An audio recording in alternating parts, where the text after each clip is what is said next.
August 6, 1945, 2:45 a.m., Tinian Island, North Pacific. Colonel Paul Tibbets climbed into the left seat of a Boeing B-29 Superfortress, modified beyond its designer's imagination. Behind him, ground crews loaded a weapon weighing 9,700 pounds, containing 141 pounds of uranium, 235 enriched to 80% purity.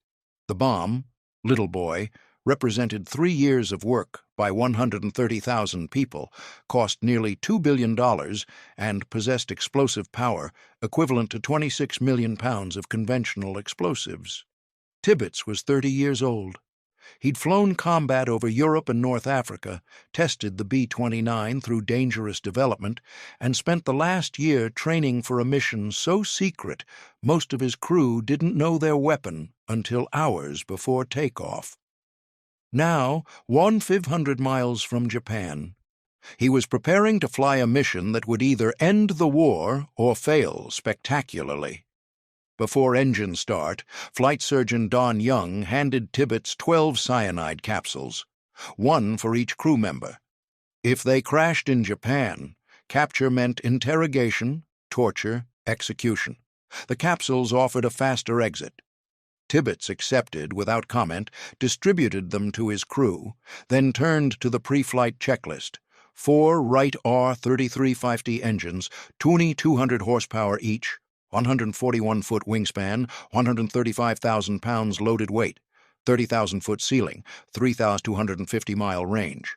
The B-29 was the most advanced bomber ever built, and this aircraft, serial number 4486292, had been hand-selected, stripped of defensive armament except tail guns, equipped with specialized instrumentation for a blast no human had witnessed in combat.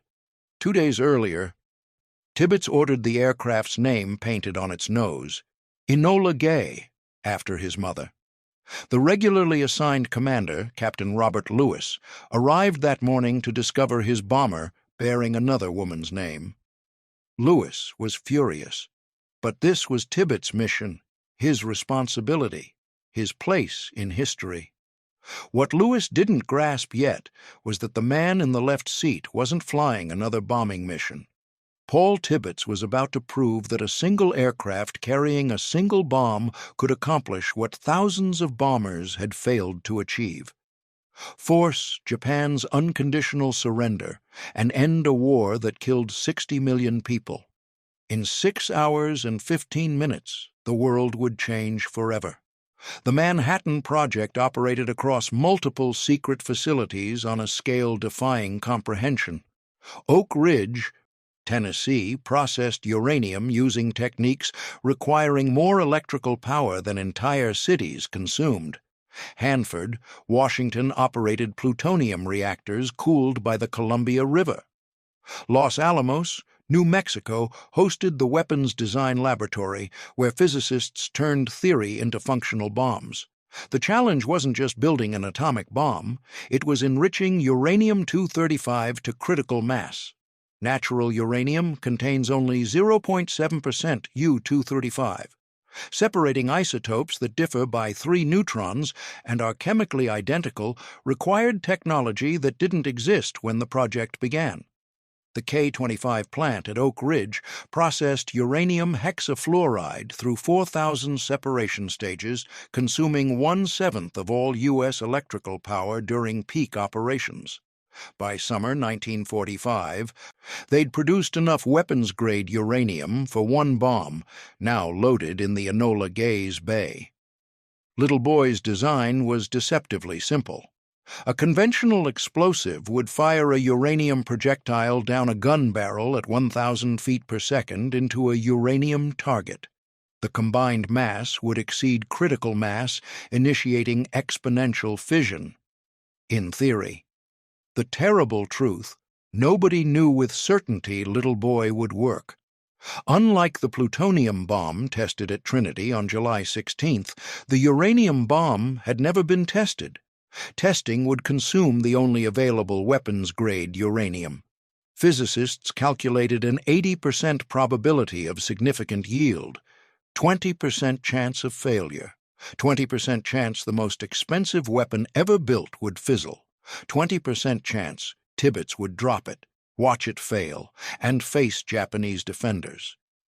20% chance the invasion would proceed, with casualty estimates of 1 million American dead and wounded becoming reality. But calculations showed promise. When uranium masses combined, approximately 1.38% would undergo fission before blowing itself apart. That 1.38% would release 15 kilotons, temperatures exceeding the sun's surface, thermal radiation igniting everything within a mile, pressure waves flattening buildings, radiation killing thousands in subsequent weeks. General Leslie Groves selected Hiroshima for specific reasons: major military hub hosting 2nd Army headquarters, port facilities supporting logistics and troop movements, and crucially deliberately excluded from conventional bombing so they could assess atomic power without confusion from previous damage. That morning, Hiroshima's 340,000 civilians and 43,000 military personnel went about their routines, eating breakfast, preparing for work, sending children to school, unaware their city had been selected for annihilation. Paul Tibbets was born February 23, 1915, in Quincy, Illinois. His mother hoped he'd become a doctor. Instead, he fell in love with flying. He entered the Army Air Corps in 1937, earned his wings in 1938, and by 1942 had distinguished himself as one of the most skilled bomber pilots in service. Tibbets flew early B-17 combat missions over Europe, leading the 97th Bombardment Group through North Africa. General Eisenhower selected him to fly critical meetings, a vote of confidence in the young pilot's skill and reliability. But his B-29 test work brought him to Manhattan Project attention. Boeing's program was plagued with problems: engine fires, structural failures, mechanical difficulties killing test pilots. Tibbets helped resolve critical issues, earning a reputation as a pilot understanding both flying and engineering. In September 1944, Colonel Tibbets received orders changing his life: report to Colorado Springs for a meeting about an unexplained assignment. There he learned about the Manhattan Project and the requirement for a unit delivering atomic weapons against Japan.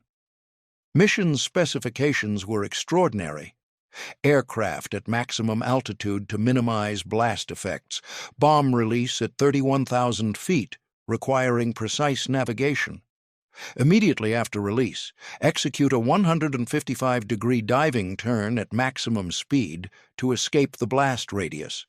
Crew wearing protective goggles against thermal radiation brighter than 1,000 suns. Entire mission in radio silence. Tibbets accepted and assembled the 509th Composite Group, selecting crews for flying skill, ability to follow orders without questions, reliability under pressure, and security consciousness. Training began at Wendover Field, Utah, remote enough to practice without attention. The training was repetitive and peculiar. Mission after mission, dropping single large bombs from altitude, then violent evasive maneuvers, navigation across vast water, night flying, weather, radio silence, precision bombing. They became the most highly trained bomber crews in the air forces. Only Tibbets and senior officers knew the weapon. Others were told they'd drop a bomb so powerful one aircraft could destroy a city, but the mechanism remained classified. By May 1945, the 509th deployed to Tinian. From there, B-29s could reach any Japanese target. The island had become the world's largest air base. Multiple runways, massive hardstands, fuel storage, ammunition dumps, maintenance facilities rivaling major American cities. The 509th's area was segregated. Armed guards, strange bulbous bombs handled only by specialized crews. Silver B-29s, stripped of armament bearing distinctive markings, became objects of speculation and mockery. Other groups mocked them. Tibbets' private air force, cowards avoiding real missions. What they didn't know? The 509th rehearsed the war's most important mission. Every practice drop refined technique. Every navigation exercise improved aim point finding. Every evasive maneuver practiced the turn that might save their lives. By early August, the 509th was ready. The Enola Gay lifted off at 2:45 a.m. Tibbets held brakes, advanced throttles to full power, released and accelerated down 8,500 feet. Nose wheel lifted at 120 km/h. At 1:55 p.m, main gear left the runway with less than 200 feet remaining. Tibbets held level in ground effect, building speed before climbing. Captain Robert Lewis handled communications. Navigator Dutch Van Kirk plotted course. Bombardier Thomas Farabee prepared his Norden bomb sight. Weaponeer Captain William Parsons and Lieutenant Morris Jepson had the terrifying responsibility of arming Little Boy during flight, never attempted before because nobody wanted an armed atomic bomb on an airfield. 2 additional B-29s accompanied them. The great artiste carried instrumentation. Necessary Evil carried cameras.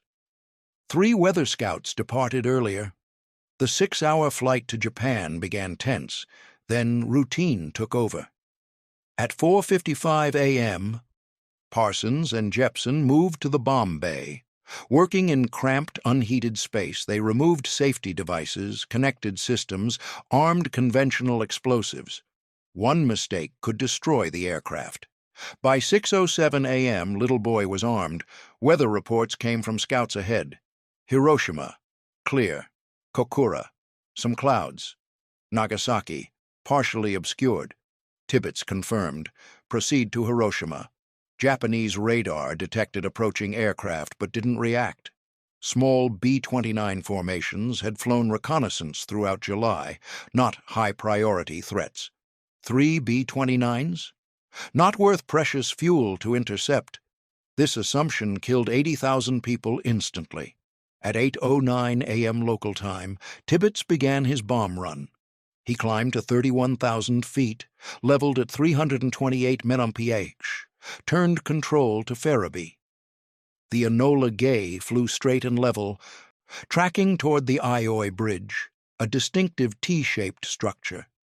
Farabee hunched over his Norden bomb sight, making final adjustments.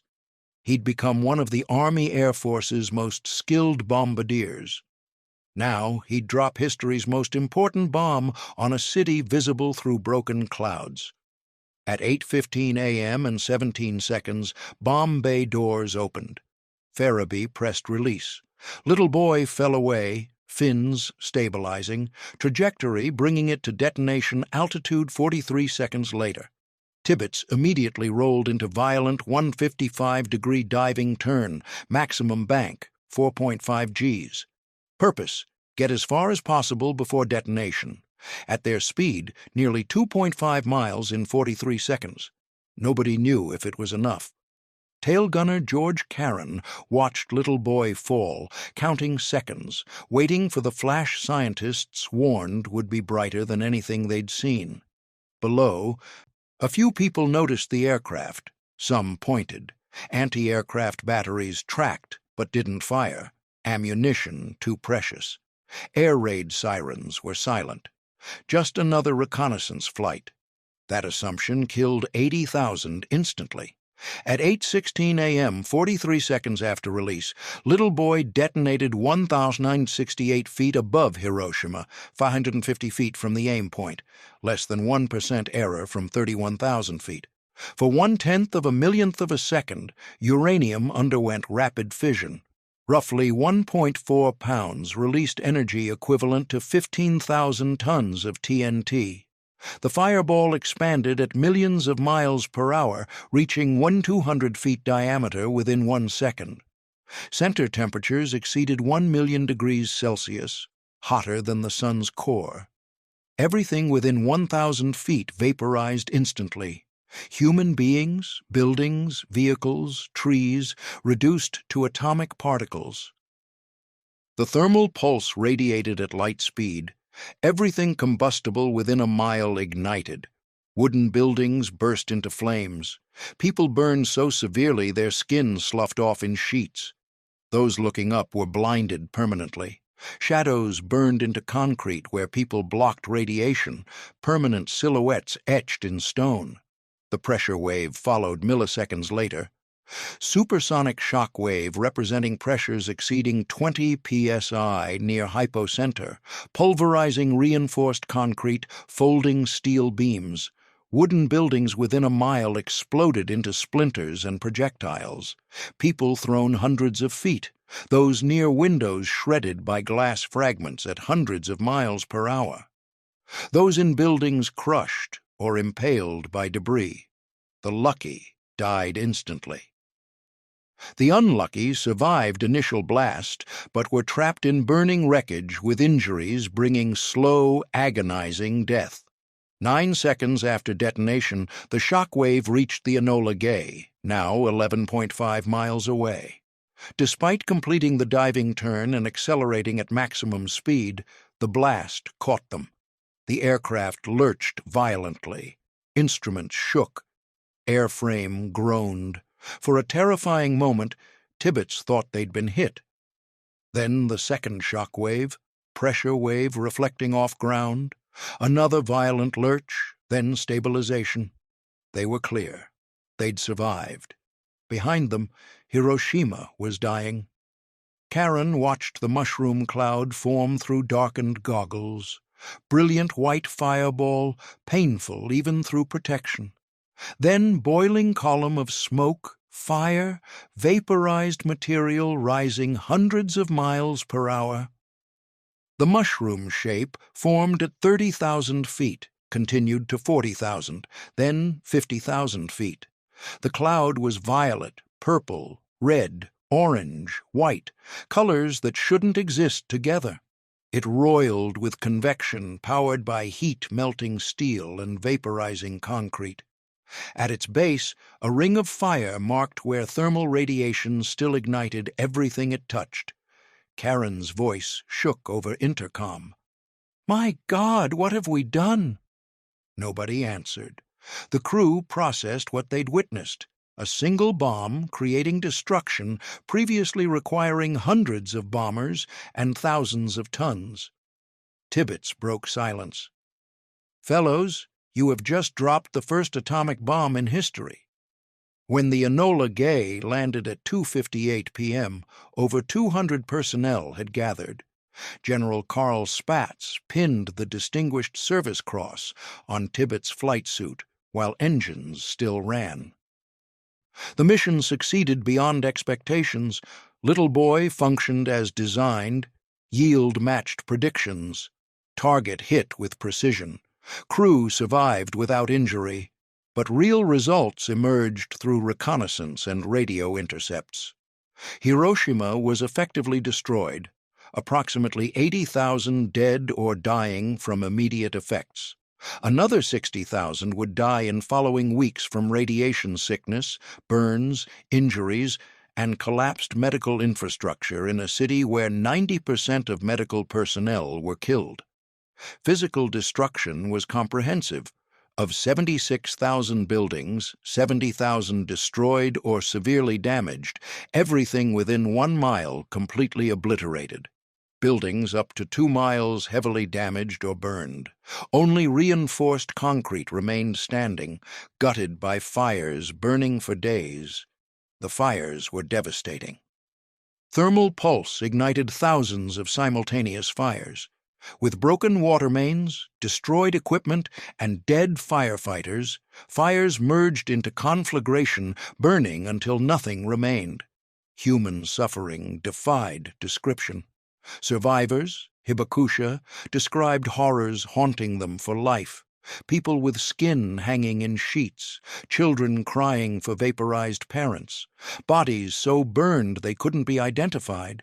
Mass graves for thousands buried without names. Radiation effects were insidious. People seemingly unharmed began dying days later from acute radiation syndrome. Hair fell out. Uncontrollable bleeding, collapsed immune systems, deaths from infections. Healthy bodies would fight. Surviving medical personnel had no understanding of radiation sickness, but from purely military perspective, the mission achieved its objective. Japan's government, receiving reports of destruction by single bomb, faced impossible calculation. If America possessed multiple atomic bombs, Japanese intelligence couldn't determine how many. Then Japan's strategy of inflicting unacceptable invasion casualties was obsolete.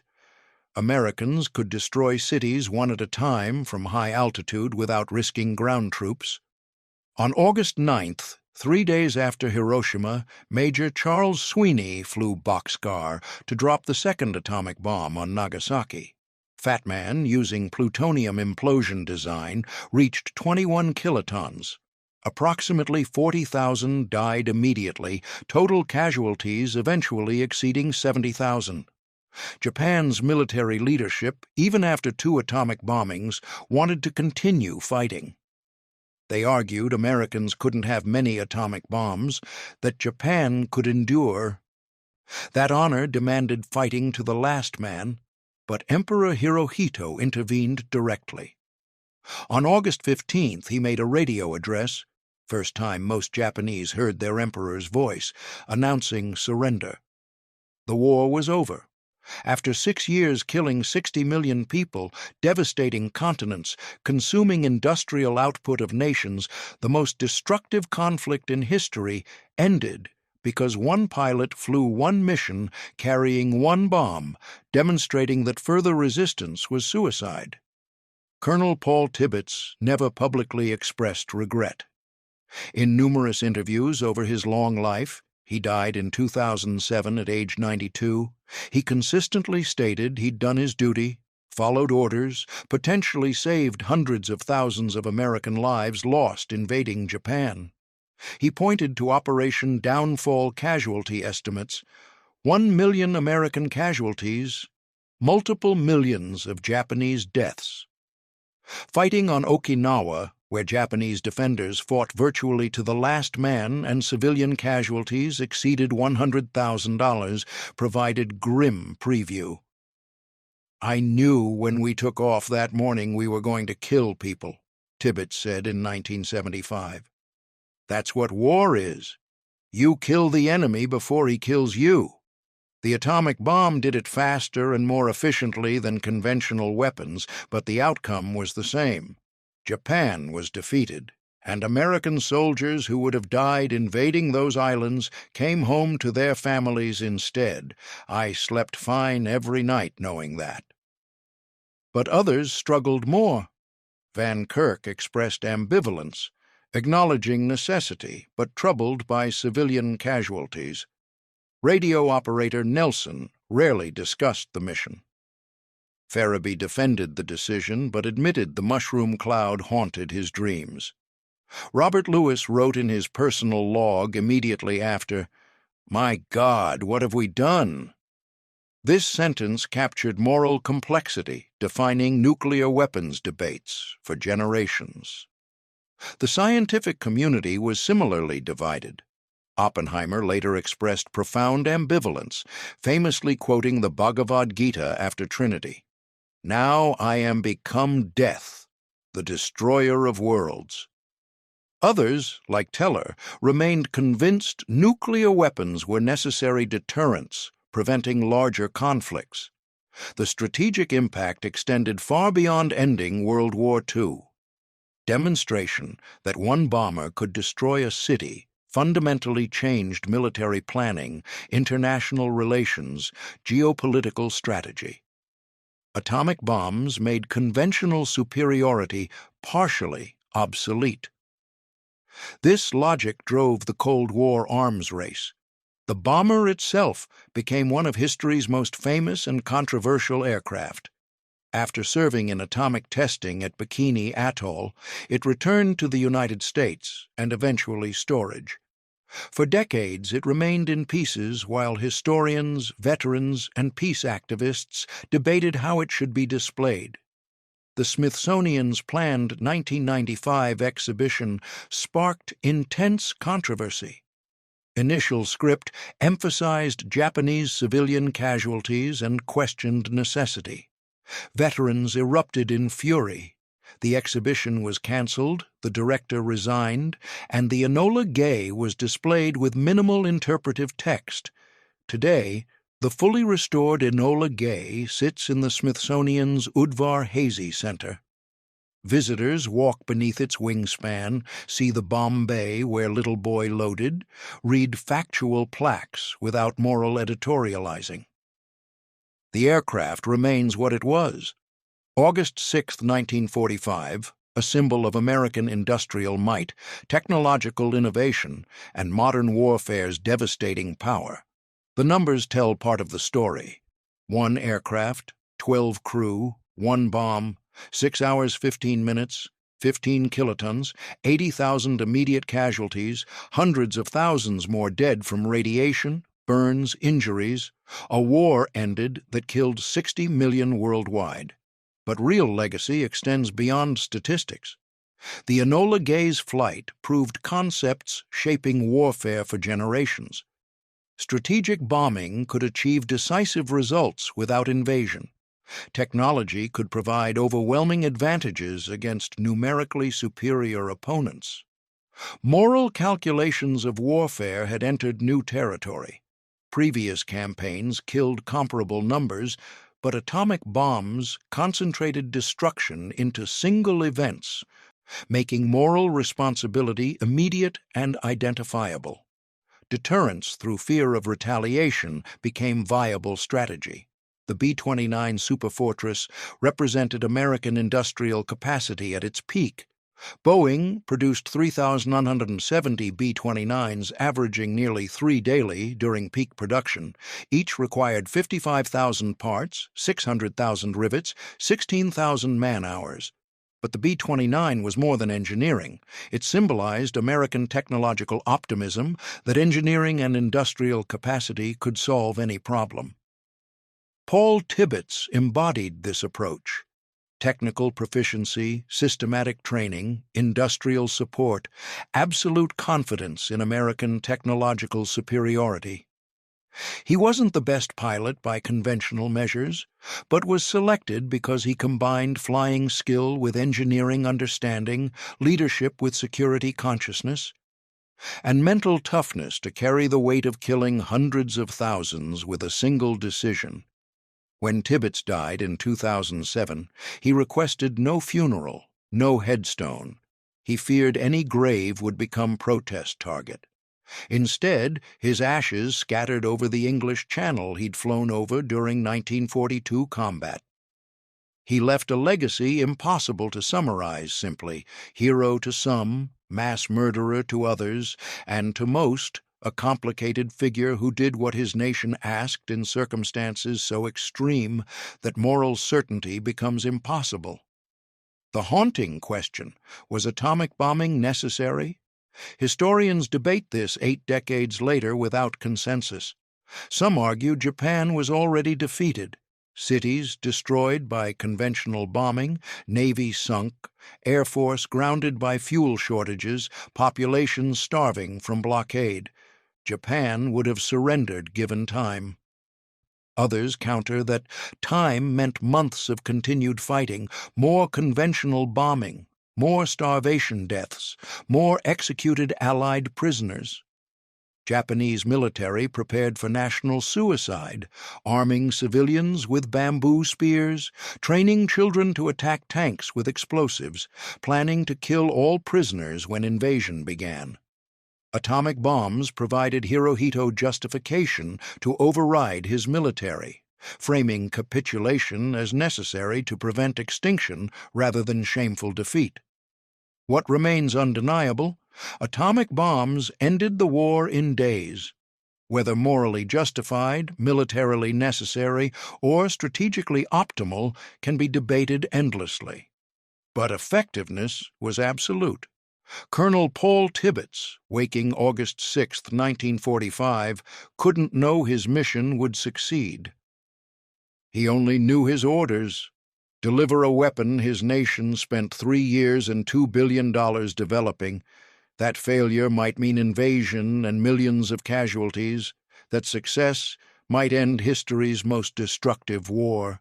He climbed into the Enola Gay, carrying not just a bomb, but hopes of every American soldier waiting to invade, every prisoner praying for liberation, every parent hoping their son would come home. He carried weight of 130,000 Manhattan Project workers. He carried expectations of military leaders who'd promised President Truman atomic bombs could force surrender. And he carried responsibility for what his weapon would do to hundreds of thousands of Japanese civilians waking with no idea their city had been selected for annihilation. The Enola Gay took off at 2:45 a.m. It returned at 2:58 p.m. In 12 hours between, the world changed forever. Wars would never be the same. International relations would be defined by nuclear deterrence. The specter of atomic annihilation would haunt humanity for generations. Whether that mission was heroic or horrific, necessary or criminal, remains debated. But impact is undeniable. On August 6, 1945, Colonel Paul Tibbets flew an impossible mission ending the war in a single day. He carried a weapon killing 80,000 instantly and saving, by his reckoning and many historians, hundreds of thousands more by making invasion unnecessary. The flash over Hiroshima wasn't just 1.4 pounds of uranium undergoing fission. It was the announcement that warfare had entered a new era, that technology created weapons threatening civilization itself, and that the same innovation winning World War II had created tools that could destroy humanity. Colonel Paul Tibbets never apologized. He never expressed regret. He defended the decision until death at age 92. Whether he was right to feel no guilt or whether that represents moral blindness depends on perspectives shaped by circumstances none can fully imagine. Lives saved versus destroyed, duty versus consequence, and the impossible question of what we would have done in his position. What we know with certainty: on August 6, 1945, one pilot flew one mission ending the most destructive war in human history. In 6 hours and 15 minutes, the world changed forever. And the aircraft that changed it, a silver B-29 named after a pilot's mother, sits in a museum today, reminding us that history's most important military missions are sometimes flown not by the bravest or most skilled, but by those willing to carry the unbearable weight of history's most difficult decisions.